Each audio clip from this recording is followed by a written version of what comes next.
8 de la mañana con 10 minutos, 8 con 10 minutos. Saludamos a esta hora con nuestro segundo invitado. Nos acompaña vía telemática el doctor Héctor Vanegas, abogado del doctor Eduardo Franco Loor, ex vocal del Consejo de la Judicatura o es consejero del Consejo de la Judicatura y Control Social. Ellos ahora mismo están siendo fruto de una investigación por presunta asociación ilícita que lleva adelante la Fiscalía General del Estado y que coincide con los tiempos electorales. Doctor Vanegas, ¿cómo está? Buenos días, bienvenido. Le saludamos a Alexis Moncayo, quien le habla, Licenia Espinel. ¿En qué estado está este proceso y en qué medida se justifica una alianza, una asociación ilícita, asociación ilícita, ¿para qué? ¿Cuál es el delito que buscaba esta asociación supuestamente ilícita?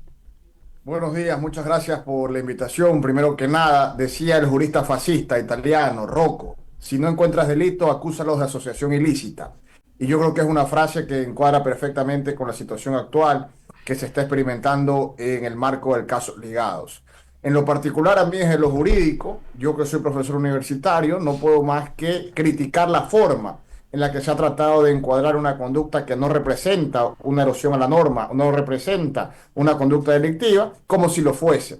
Y mucho más sorprendido estoy de que sin ninguna valoración técnica o jurídica se trate de imputar algún tipo de responsabilidad o participación al doctor Eduardo Franco Loor, que lo único que ha hecho es actuar en el marco de sus competencias como ex consejero de Participación Ciudadana y Control Social. ¿En qué etapa está el proceso?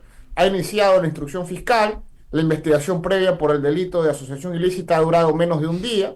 Fue notificada a los sujetos investigados el 11 de marzo de este año y al día siguiente ya fue puesto en conocimiento de los sujetos investigados la decisión de Fiscalía de requerir al juez de la causa formular cargos, es decir, iniciar el proceso penal, sin que previe lo que dice la norma. Esto es, en primer lugar, que en esta clase de delitos la investigación puede durar hasta un año. En que previe que obviamente la investigación no solamente es para que Fiscalía obtenga elementos de cargo para formular su acusación, sino también para que se permita a los sujetos investigados presentar sus elementos de descargo.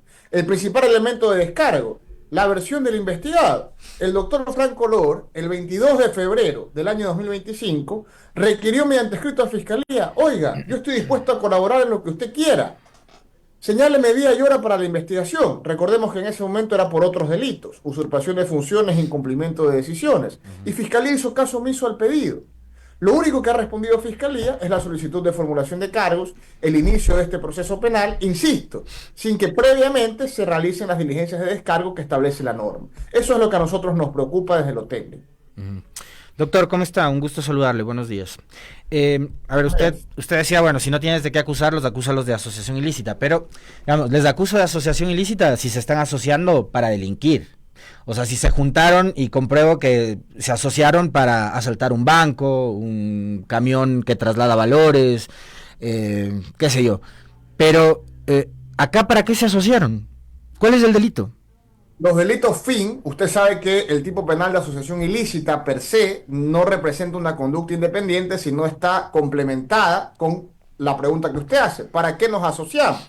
Lo que ha dicho Fiscalía es que esta presunta e inexistente organización se asoció para incumplir una sentencia de la Corte Constitucional, primer absurdo, y en segundo lugar para usurpar funciones. Segundo absurdo, vamos a explicarlo de forma sucinta, pero profundamente técnica. Se puede incumplir una sentencia. En este caso se hace referencia a la sentencia de la Corte Constitucional que ordena o que declara la vulneración de derechos de Raúl González. Pero se puede incumplir una sentencia que no está dirigida a una persona particular. Es decir, si usted lee la sentencia de la Corte Constitucional, en ningún momento la Corte Constitucional ordena al doctor Eduardo Franco Loor hacer o no hacer algo. Simplemente hace una valoración del procedimiento que se llevó en contra del señor economista Raúl González y valora la Corte Constitucional que en los procesos de acción de protección que detuvieron su nombramiento, que fue expedido en legal y debida forma, se erosionó la norma porque hubo abuso del derecho y por lo tanto se vulneraron los derechos constitucionales de González. Claro, aquí viene un segundo supuesto, que es el supuesto de interpretación. Usted como jurista, el derecho es dinámico, lo que hace es interpretar las resoluciones y la norma. El cuerpo colegiado, Consejo de Participación Ciudadana y Control Social, interpreta que si es que se vulneró su derecho que si es que la Corte reconoce que hay abuso del derecho en contra del economista González, se lo debe nombrar porque sobre él pesa una situación jurídica consolidada. ¿Por qué? Porque él sí estaba posesionado ante la Asamblea y el señor Romero Bonbúfal no lo estaba. Bueno, se toma esa decisión dentro de la potestad constitucional que tienen los consejeros, porque los consejeros constitucionalmente tienen el mandato de nombrar las autoridades de control. Se toma la decisión en un voto de mayoría por el cuerpo colegiado y 2 días después, es decir, el 24 de enero del 2025, la Corte Constitucional dice, oiga, espérese un ratito. Es verdad que yo dije que se vulneraron los derechos de Raúl González, pero aclaro mi sentencia con este auto de aclaración y ampliación y especifico que la situación jurídica consolidada a criterio de la Corte no es la de González, es la de Romero Bonbúfal. Perfecto. ¿Qué hace el Consejo de Participación Ciudadana en ese momento? Convoca inmediatamente una sesión extraordinaria al siguiente día hábil, 27 de enero del 2025, y por voto de la misma mayoría que nombró a González, se deja sin efecto la resolución del 22 de enero. ¿Quién mociona y quién vota a favor de dejar sin efecto esa resolución? El doctor Eduardo Franco Lor. Entonces, recapitulo su pregunta, Alexis. ¿Cuál es el delito por el cual se asoció esta presunta organización? Es un delito inexistente, porque las conductas forman parte del ámbito de competencias de cada uno de los consejeros.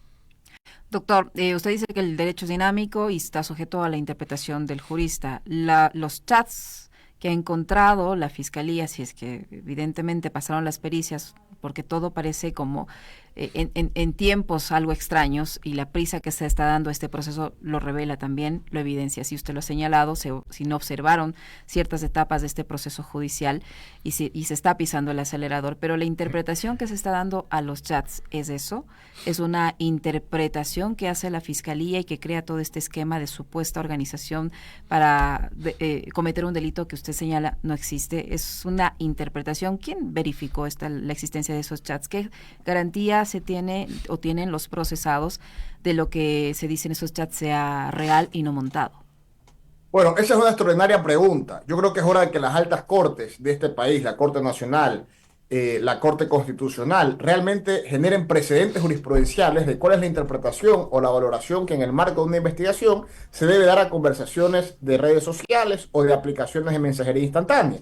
Esto ya es una tendencia que se está siguiendo en países de la región como Argentina, donde muchos casos se han caído por vicios de nulidad precisamente porque en una conversación están datos personales. No solamente se puede encontrar o explorar una conducta delictiva, sino también cuestiones propias de la intimidad de una persona. Entonces, mire, yo lo dije en la audiencia, porque el fiscal en la acusación contra el doctor Franco Lor dijo de forma textual, yo presumo que el doctor Franco Lor es el justiciero. Y yo dije, bueno, a mí me parece un poco irresponsable que Fiscalía, para presentar un proceso ante la Administración de Justicia, presuma y ni siquiera constate, porque no hay ninguna pericia de identificación que diga en efecto, por ejemplo, el justiciero es Franco Lor. Pero le dije al fiscal en la audiencia de forma profundamente respetuosa, le voy a dar la razón, voy a darle el beneficio de la duda y voy a pensar que el doctor Franco Lor en efecto tiene el seudónimo el justiciero en la aplicación Wire. Leamos las conversaciones en las que participa el justiciero. Ninguna habla de un delito, ninguna habla de ofrecer cargos, ninguna habla de absolutamente nada que pueda representar una erosión a la norma o una conducta delictiva. Entonces, insisto, ¿cuál es la acusación que fundamenta la formulación de cargos contra Franco Lor? La petición de prisión domiciliaria, que es lo que requirió Fiscalía en su contra en un primer momento. ¿Cuál es la fundamentación? Haber votado favorablemente hacia la resolución del 22 de enero del 2025. Esto es grave, porque significa retrotraernos a la época más antaica del derecho penal. Hoy en día, toda la doctrina actualizada coincide en que no todo curso causal es per se delictivo. ¿Por qué? Porque hay conductas que están enmarcadas dentro del ámbito de riesgo permitido. ¿Qué es el riesgo permitido? Si el consejero de Participación Ciudadana tiene una potestad constitucional de poder elegir autoridades de control, de poder votar a favor o en contra en el marco de las decisiones del órgano colegiado, eso no erosiona la norma. Eso es un riesgo permitido, no está jurídicamente desaprobado. Y esa es la actuación que realizó el doctor Eduardo Franco Lor. Por lo tanto, si actúa en el marco de sus competencias, no podemos hablar que ha excedido el riesgo permitido o que ha cometido una conducta delictiva. Es decir, finalmente yo tengo que defender lo que he estudiado. Tengo que defender al doctor Franco Lor porque fácticamente no ha cometido ningún delito. Pero también tengo que defender el derecho penal. Tengo que defender los cimientos de la ciencia penal. Porque si es que no lo hago, estamos aupando el detrimento del Estado de Derecho, y eso es algo que no podemos permitir. Doctor, sobre la pregunta que le formulaba Licenia, y sobre, claro, la respuesta que usted nos ofrece hoy, yo quiero plantearle una repregunta sobre una denuncia que se hiciera pública hace algunos días, 25 de febrero. Esta declaración, quiero que la escuche, la dio Amanda Villavicencio, hija del fallecido candidato presidencial Fernando Villavicencio, en el marco de protestas para exigir a la Fiscalía transparencia y celeridad en un caso que data de agosto del 2023. Así que escuchémosle para ver también cuál es su opinión con respecto a este tema. Y suena casi ridículo, pero nos dice que no tienen la tecnología para procesar algunos dispositivos que tienen 7 nuevos dispositivos de líderes de los lobos y no los pueden procesar.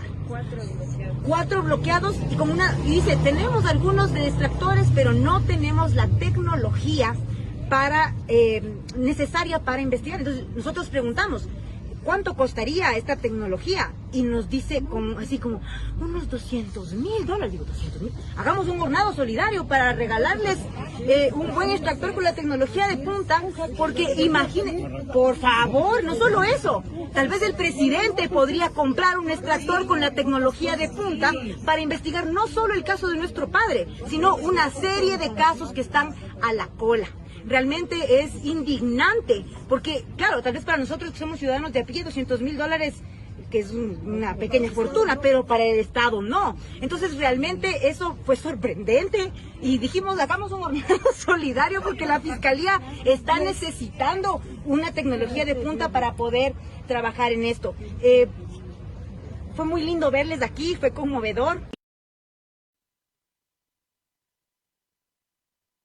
¿Cómo es, doctor, que para explotar unos aparatos la Fiscalía sí tiene la tecnología y lo hacen en cuestión de mes y medio, porque el allanamiento al Consejo de Participación fue en enero, y ahora ya resulta que además circulan los chats de Augusto Verduga en las redes sociales de la Fiscalía como que si fuera un tabloide de farándula, y para explotar los celulares de los lobos de un crimen que ocurrió hace 2 años, la Fiscalía simplemente dice no tenemos la tecnología para eso?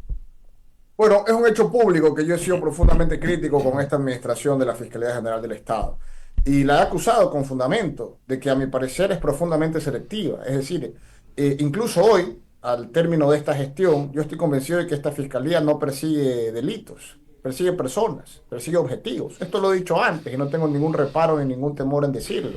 Me parece una alegación bastante absurda. No conocía lo que estaba ocurriendo en el caso de la muerte del señor Villavicencio, pero es absurda, porque los grandes casos de conmoción social que se han dado en los últimos meses o en el último año tienen su base, su columna vertebral, su génesis, particularmente en conversaciones de WhatsApp.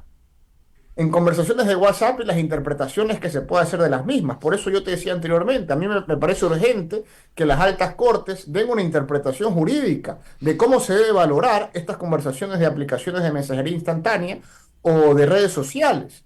Porque finalmente, si es que se descontextualiza cualquier conversación, se puede dar a entender que cualquier persona en el marco de una conversación privada está cometiendo un delito, cuando quizás no lo está haciendo. Porque en una conversación privada usted puede bromear, porque en una conversación privada usted puede ser irónico. Y así múltiples situaciones que no representan una conducta delictiva y que, si es que no se les da la explicación correcta, pueden dar a entender que esto representa un indicio de carácter penal. Y otra vez, estamos enmarcados entonces en un espacio de incertidumbre, de inseguridad jurídica, todo lo contrario al principio de legalidad, al artículo 82 de la Constitución, seguridad jurídica, que es lo que debe regir las reglas del Estado de Derecho, que es lo que debe regir las reglas en una sociedad democrática y organizada.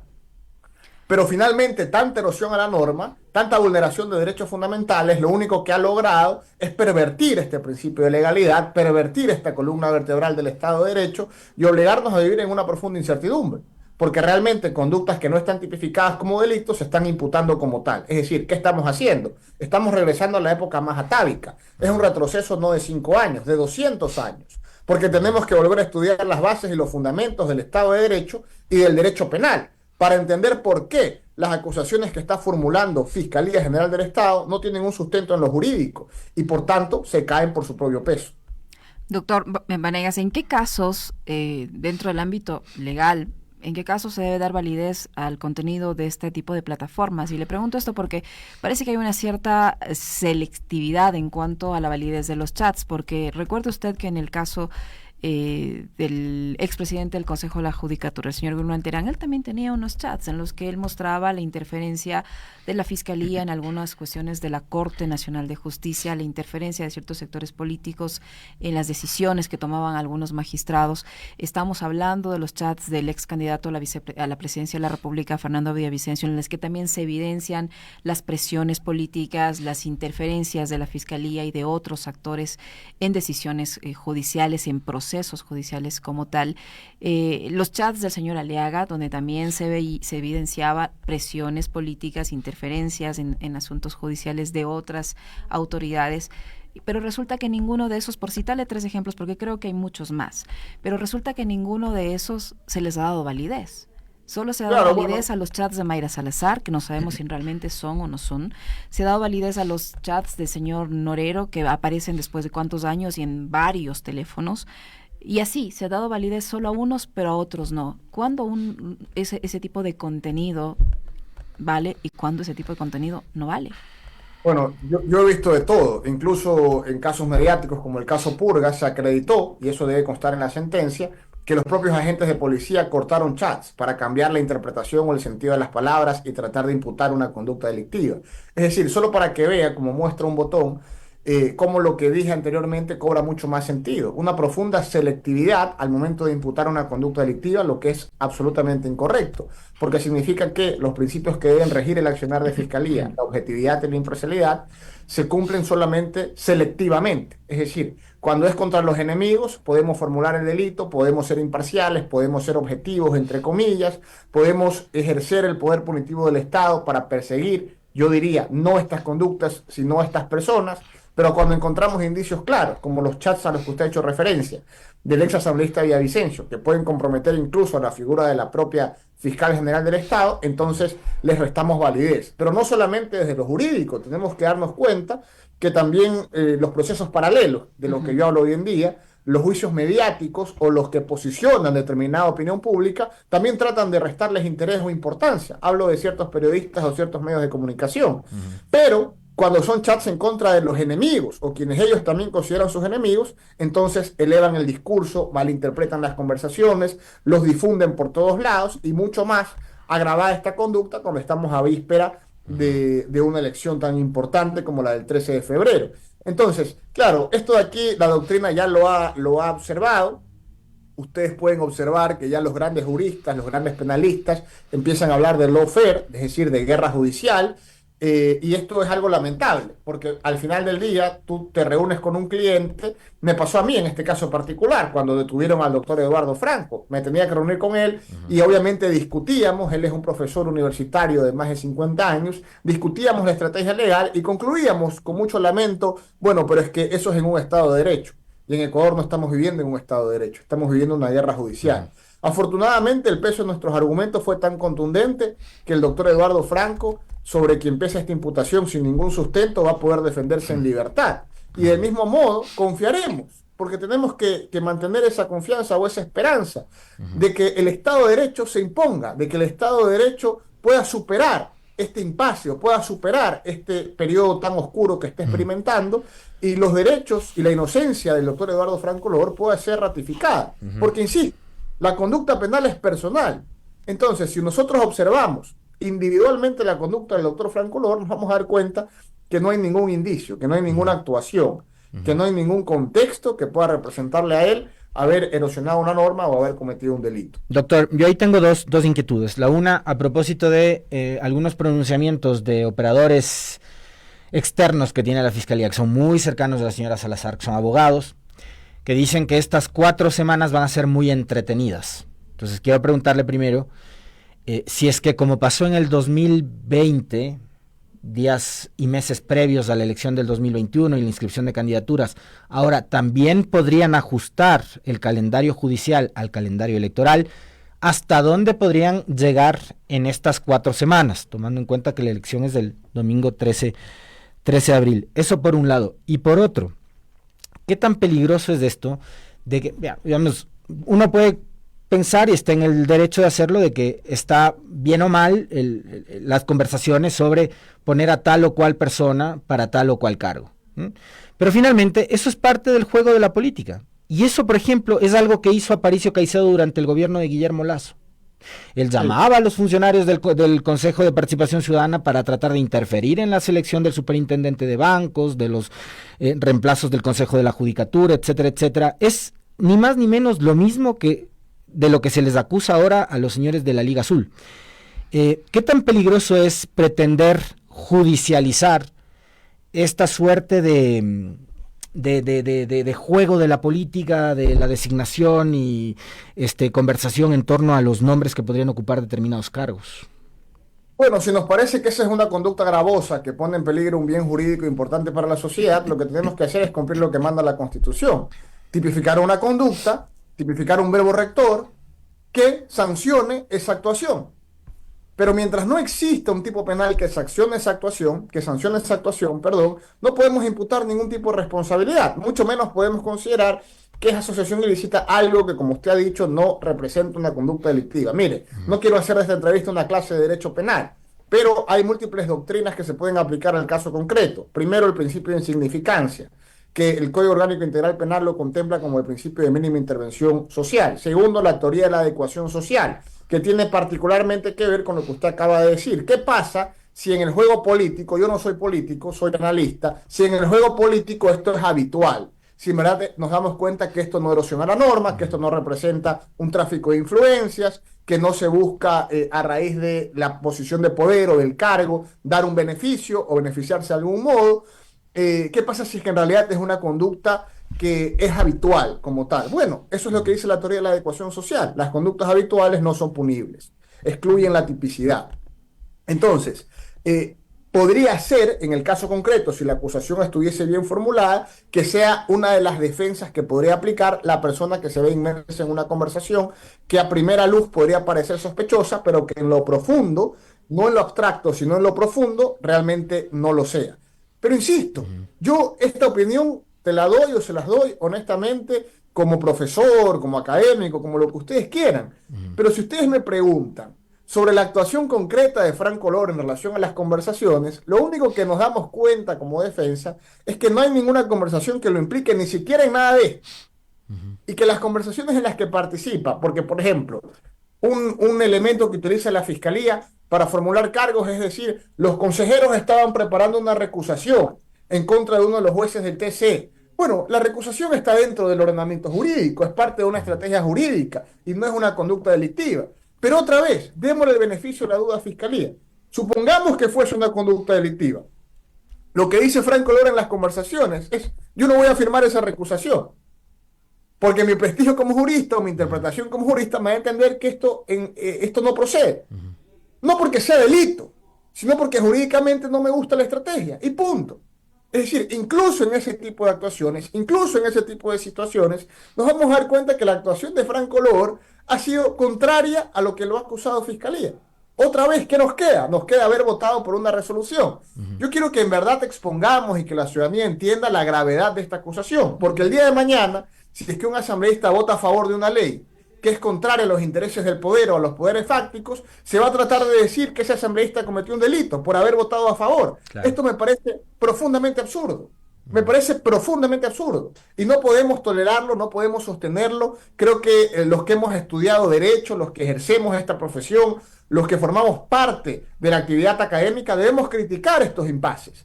Porque no son un atentado únicamente contra una persona particular, como en este caso podría ser Eduardo Franco Lor. Son un atentado contra la estructura propia del Estado de Derecho, son un atentado contra los cimientos más básicos sobre los que se ha erigido el derecho penal. Y eso es lo que a mí me genera indignación, eso es lo que a mí me genera repudio, eso es sobre lo que yo levanto una voz crítica y obviamente lo expongo ante la ciudadanía de este modo. Le preguntaba también sobre el tema del calendario. Estas 4 semanas, ¿para qué les podrían servir a los señores de Fiscalía y a los jueces? Claro, bueno, esto es parte de la guerra judicial que hablábamos antes. Insisto, no estamos inventando el agua tibia. Hemos visto que ha pasado en otras jurisdicciones, en otros países, y que precisamente y particularmente esto suma a lo que también hemos venido denunciando. ¿Qué cosa? Que Fiscalía lamentablemente se ha convertido en un actor político.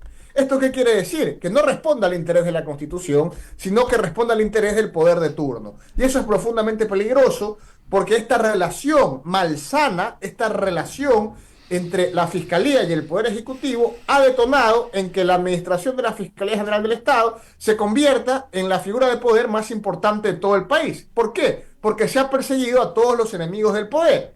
Entonces, yo sé que hay un criterio que dice, no, pero es que eso es ser valiente. Bueno, ser valiente cuando atacas a los enemigos del poder de turno no es ser valiente, es ser servil. Ser valiente es enfrentarte ante el poder cuando el poder está en el poder. Se explica lo que quiero decir. Y eso no ha ocurrido nunca, ha ocurrido todo lo contrario. Cuando Moreno estuvo en el poder, se persiguió a los enemigos de Moreno. Cuando Lasso estuvo en el poder, se persiguió a los enemigos de Lasso. Cuando Noboa está en el poder, se ha perseguido a los enemigos de Noboa. Es decir, nunca esta administración de la Fiscalía se ha enfrentado realmente al poder. Se ha enfrentado a los enemigos que ha construido el Poder Ejecutivo. Hoy en día debemos estar profundamente atentos porque estamos a vísperas de una elección importantísima que puede definir el futuro de nuestro país. Y es obvio que la actuación política va por la actuación que pueda tener la Fiscalía. Entonces, ¿qué montaje adicional se puede estructurar en aras de poder restar o de obtener un beneficio electoral? Es algo a lo que debemos estar profundamente atentos. Todo esto tiene que ver, todo lo que hemos hablado en esta entrevista está relacionado. ¿Y por qué está relacionado? Porque al final del día significa que si no me están interesando los verdaderos delitos o los verdaderos delincuentes, lo que estoy haciendo es montar escenarios en los cuales no me importa el sustento jurídico, porque sé que la Administración de Justicia va a estar igual de coludida y me va a dar la razón, aunque no la tenga. Y eso es profundamente peligroso. Eso es algo que hay que atacar y que hay que condenar porque no podemos tolerarlo. Yo lamento mucho que haya colegas, abogados y juristas que hagan caso omiso o que hayan sido serviles con lo que está pasando en cuanto a la administración del poder punitivo del Estado. Pero yo no me puedo quedar callado. Yo tengo que denunciar y decir las cosas como son. Doctor Vanegas, usted dice un montaje adicional. Esto que está pasando ahora con los involucrados en este proceso, incluido el doctor Franco Lor, ¿es un montaje? Mira, yo no me apresuraría a decirlo todavía, te voy a decir por qué, porque soy muy respetuoso del debido proceso. ¿Qué es lo que sí te puedo decir? Lo que sí te puedo decir es que es una evidencia más de la erosión absoluta de la norma, por un tema muy sencillo. Todos los delitos de investigación, todos los delitos por asociación ilícita se investigan por lo menos un año. No porque lo digo yo o porque me parezca correcto, porque es lo que dice el Código Penal.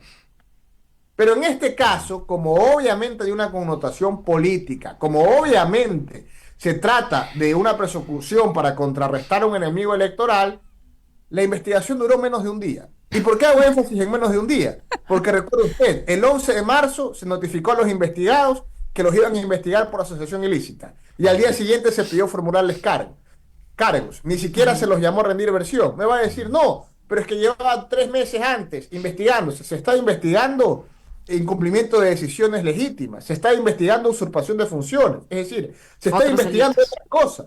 Yo me defiendo de lo que usted me dice que me iba a investigar. Si usted me investiga por el delito de estafa, no me puede acusar por asesinato. ¿Por qué? Porque me deja en indefensión, porque se vulnera el principio de igualdad de armas. Y eso es un poco un símil lo que empieza a ocurrir en este caso. Doctor, cambiando un poco de tema, y ya para ir cerrando, porque se nos va terminando el tiempo también. La semana anterior, en el mismo contexto, y ahí si usted quiere ampliarse un poco más la explicación, digamos, poniendo en paralelo lo que sucede con el caso que venimos conversando, más los otros anuncios que suenan a especie como de caja china o de venta de humo, pero que también se enmarcan en este contexto de lo electoral. El gobierno anunció la presentación de un proyecto de ley, esta denominada ley Talón de Aquiles, que ha manifestado el señor de la Gasca, y que tiene como objeto el sancionar a los abogados por mala fe procesal cuando intentan dilatar los procesos a través de diferente tipo de argucias. ¿Hacia dónde apunta esta ley que, más allá de lo que dice el nombre, es evidente que tiene una dedicatoria? ¿Qué dicen el círculo de sus colegas, de los abogados, con respecto de este intento de proyecto de ley de parte del señor Noboa? Lo que me parece extraño, en primer lugar, es que nadie haya sacado todavía todas las causas en que el señor José de la Gasca, como abogado en libre ejercicio, presentaba diferimientos e interrumpía el normal desarrollo de las audiencias. Eso no han sacado, me parece a mí sorprendente, no me corresponde, ¿no? Pero ya en algún momento saldrá. Entonces, yo aplaudo, creo que el único líder gremial que ha salido a pronunciarse sobre este asunto ha sido el presidente del Colegio de Abogados del Guayas, Fabián Llanes, porque es una afrenta contra la profesión, contra el abogado en libre ejercicio. Las sanciones ya existen, no es que no existen, no es que están inventando el agua tibia, lo que están haciendo es formulando una venta de humo, nada más. Pero quienes ejercemos esta profesión sabemos que a veces se nos cruzan audiencias, que nos ponen audiencias a la misma hora, que nos notifican con antelación otra diligencia. Los que realmente ejercemos esta profesión, que pasamos en tribunales, en cortes y en fiscalías, sabemos que tenemos que estar supeditados al horario de los diversos tribunales en los que litigamos, porque es mentira que nosotros vivamos de un solo caso. Tenemos que hacer muchas cosas y tener muchos casos para poder desarrollar nuestra vida en lo particular. Entonces, a mí me parece profundamente grave. Yo creo que los diferimientos en el caso AAA del alcalde de Guayaquil estuvieron plenamente justificados, tampoco se ha inventado el agua tibia, es parte de la estrategia legal y es parte del ejercicio del derecho a la defensa, que tu abogado cuente con el tiempo suficiente para poder preparar tu caso, sobre todo si se trata de un caso de gran connotación y de gran dificultad. Entonces, yo creo que es una venta de humo, espero que esto no pase los filtros correspondientes. Y que obviamente si hay un abogado que trata de erosionar la norma, si hay un abogado que trata de aprovecharse de una jugarreta, de una situación para perjudicar la estabilidad de un proceso, ya existen las medidas correctivas, simplemente tienen que aplicarse. Es como decir, para que no haya más asesinatos, la propuesta de ley va a ser tipificar el asesinato, es decir, no tiene ningún sentido, es otra vez inventar el agua tibia, no se puede regresar sobre lo que ya existe. Creo que el país tiene problemas muy urgentes, demasiado urgentes, a los que nadie les presta atención. Y creo que no debemos dejar caer en la tentación de los distractores. Y por el contrario, debemos enfocarnos en lo que realmente importa. Doctor, hablando de los tiempos, usted dice que este caso es sin duda bastante singular porque se ha realizado en un día una investigación que debería tomar un año. En el caso, por ejemplo, en el que se denunció de Petro Novoa, ¿cuánto tiempo debería tomar esa investigación en la que la Fiscalía no le ha puesto el mismo acelerador que en el caso de la Liga Azul? Bueno, lo mismo que debió durar, por ejemplo, el caso AAA. La investigación previa puede durar hasta 2 años. ¿Me explico? Es decir, a mí lo que me molesta es la selectividad. Si es que hay un delito flagrante, claro, esa es la excepción a la regla general. Debe procesarse inmediatamente, perdón. Pero si es un proceso ordinario, una denuncia ordinaria, una investigación normal, el objeto de la investigación previa, porque esto para que se entienda, ¿por qué hay una investigación previa? ¿Qué significa previa? ¿Qué es anterior al proceso? ¿Cuál es la lógica de esa investigación previa? Yo poder investigar a profundidad todos los elementos de cargo o de descargo en relación a una determinada denuncia. ¿Para qué? Para que no cometa el error de presentar un caso sin sustento ante la Administración de Justicia. Esa es la lógica de la investigación previa. Aquí parece que es un formalismo absurdo. Bueno, la investigación previa, pasémosla, vamos al proceso. Y en el proceso investigamos. Es decir, primero te proceso, primero te encarcelo, luego te investigo. Otra vez, es un retroceso a los tiempos más atávicos del derecho penal. Y eso es lo que está pasando, y sobre esto es lo que nadie está diciendo nada. Entonces, obviamente, hay que ser críticos con una situación que representa el detrimento de todo lo que hemos estudiado, de todo lo que nos hemos esforzado en comprender, de lo que nos ha costado 200 años posicionar en un régimen de Estado de Derecho. Entonces, obviamente, si usted me pregunta qué pienso al respecto, lo que pienso es que sí me parece extraño que en un caso determinado se pise el acelerador y en otro se lo detenga. Pero otra vez, esto ahonda a lo que yo ya vengo fundamentando hace un momento, y esto es, hay una profunda selectividad de parte de la Administración de Justicia. Se decide qué casos me interesan y qué casos no me interesan. Pero lo que está claro es que no todos los casos van a tener el mismo tratamiento, la misma actuación. Porque va a depender de cuáles sean los casos de los enemigos del poder de turno. Porque como ya he dicho, y todo se conecta, la Fiscalía ha terminado lamentablemente siendo un aliado del poder de turno. Ahora mismo, digamos, hay voces críticas dentro del propio Consejo de Participación Ciudadana con respecto de cómo están dilatando el proceso de selección de los nuevos integrantes del Consejo de la Judicatura. Si llevan adelante este proceso en contra de la Liga Azul, estarían sentando un pésimo precedente, digamos, si es que no se ocupan de otros procesos igualmente dilatados, como por ejemplo el de selección del nuevo fiscal. El próximo mes, abril, debería el Ecuador tener nuevo fiscal, doctor. y no hay ni reglamento. Es decir, es obvio que no va a haber. Es obvio que la intención de todos los poderes fácticos es prorrogar a la actual administración. ¿Y por qué la quieren prorrogar? Porque ha sido servil. Es como si usted tiene una empresa, tiene un buen funcionario, un buen empleado, no lo quiere cambiar. Entonces, mire lo lamentable de tener que decir esto, ¿no? Porque finalmente hablamos de un funcionario como si fuese un empleado, y no es así. Cada función del Estado es independiente, cada institución debe ser independiente. Es que esa es la base para poder salir del subdesarrollo, y no lo hemos entendido. Seguimos creyendo que debemos ser acólitos al poder, y este mensaje no va dirigido solamente a un funcionario particular, va dirigido a los propios jueces, que también son corresponsables, lamentablemente, de lo que ha pasado, y que el día de mañana les puede pasar a ellos, y van a arrepentirse de no haber puesto un freno a la arbitrariedad que se ha implantado, porque finalmente la Fiscalía no es más que un actor del proceso. Los que toman las decisiones y frenan la arbitrariedad del poder punitivo del Estado son los jueces. Ya decía Foucault, siempre donde hay poder debe haber resistencia. La Fiscalía representa el poder punitivo del Estado, los jueces representan la resistencia, representan el respeto a la norma, son los guardianes de la norma, de la Constitución y de la ley. ¿Pero qué han terminado siendo? Han terminado siendo serviles. Han terminado creyendo que forman parte del propio sistema inquisitivo que ha implementado la Fiscalía. Y esto no es así. Muchísimas gracias, doctor. Esto debe cambiar, en algún momento debe cambiar, y debemos regresar a la senda del Estado de Derecho y del respeto a los derechos fundamentales. Muy gentil, doctor Vanegas. Muy interesante conversar con usted. Muy amable por habernos atendido. No, gracias a ustedes por la invitación. Tengan un buen día. Lo propio para usted, doctor. El doctor Héctor Vanegas. Muy amable. Catedrático universitario, abogado experto en Derecho Penal y, en este caso, defensor del doctor Eduardo Franco.